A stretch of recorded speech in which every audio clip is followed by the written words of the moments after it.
இந்த கிரைம் சம்பவத்தை உங்ககிட்ட விவரிக்கிறதுக்கு முன்னாடி உங்ககிட்ட ஒரே ஒரு கேள்வி மட்டும் கேட்கணும்னு எனக்கு தோணுது. விபச்சாரத்துல ஈடுபடுறவங்களை பத்தி உங்க ஒப்பீனியன் என்ன?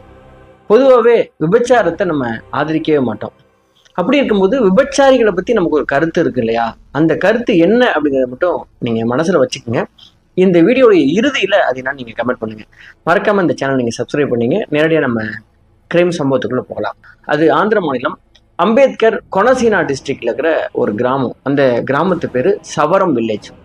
அந்த சவரம் வில்லேஜ்ல சித்தார்த் நகர் அப்படிங்கிற பகுதியில் ஜூலை 16, 2025 அன்னைக்கு நைட்டு 11 மணிக்கு அங்கே இருக்கிற போலீஸ் ஸ்டேஷனுக்கு ஒரு கால் வருது.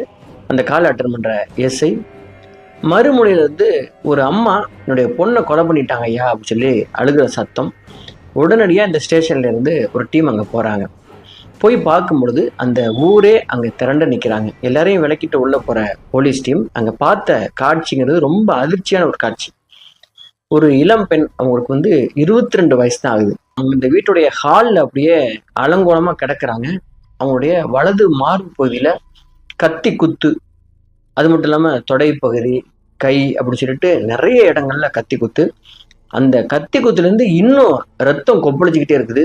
ஆனால் அவங்களுக்கு உயிர் இல்லை. இறந்து கிடந்த பெண்ணோட அம்மா, அவங்க பேர் கங்கா, அவங்களுக்கும் கையில் கத்தி காயம். இன்னொரு ஒரு பையன் இருக்கான், அவன் பேர் வினய், அவனுக்கு 20 வயசு.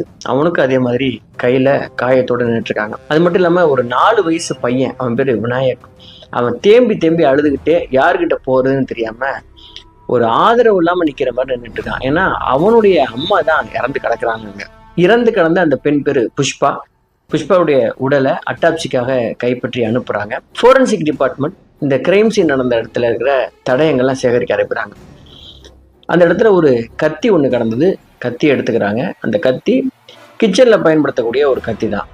அங்கே இருக்கிற கைரேகைகள், இன்னும் வேற என்னெல்லாம் கிடைக்கும் அப்படின்னு சொல்லிட்டு அந்த டீம் ஆராய்ஞ்சிட்டு இருக்கும்போது தான் போலீஸ் என்கொயரியை ஸ்டார்ட் பண்ணுறாங்க. அப்படி அவங்க என்கொயரியை ஸ்டார்ட் பண்ணதில் இறந்து கிடந்தது யாரு, அவங்க ஃபேமிலி பேக்ரவுண்ட், இப்படி எல்லாவற்றையும் அங்கே இருக்கிற ஊர் மக்கள் பதிவு பண்ணுறாங்க. இந்த புஷ்பாவுடைய அம்மா பேர் கங்கா, அவங்க அப்பா பேர் காடி மணிராஜ். இவங்க சவரம் வில்லேஜை சேர்ந்தவங்க. ரொம்ப சாதாரணமான ஒரு விவசாய குடும்பத்தை சேர்ந்தவங்க தான். 4 வருஷத்துக்கு முன்னாடி இந்த புஷ்பா +2 படிச்சுட்டு இருக்கும் பொழுது இவங்க வீட்டுக்கு ஒரு ஜாதகத்தோட வர்றார் ஒரு புரோக்கர். பக்கத்து கிராமத்துல ஒரு நல்ல மாப்பிள்ளை இருக்கிறது, உங்க பொண்ணை கொடுங்க அப்படின்னு சொல்லி அவர் சொன்ன அந்த விஷயத்த உங்க அப்பா அம்மா பிடிச்சிக்கிட்டாங்க. ரொம்ப நல்ல குடும்பம், நல்ல பையன், இந்த மாதிரி வரன் நமக்கு திருப்பி வருமாங்கிறது தெரியாது, அதனால இந்த பெண்ணை படிப்பை நிப்பாட்டிட்டு கல்யாணம் பண்ணி கொடுத்துடலாம் அப்படின்னு முடிவெடுத்திருந்ததை கேள்விப்பட்ட புஷ்பா, இல்லை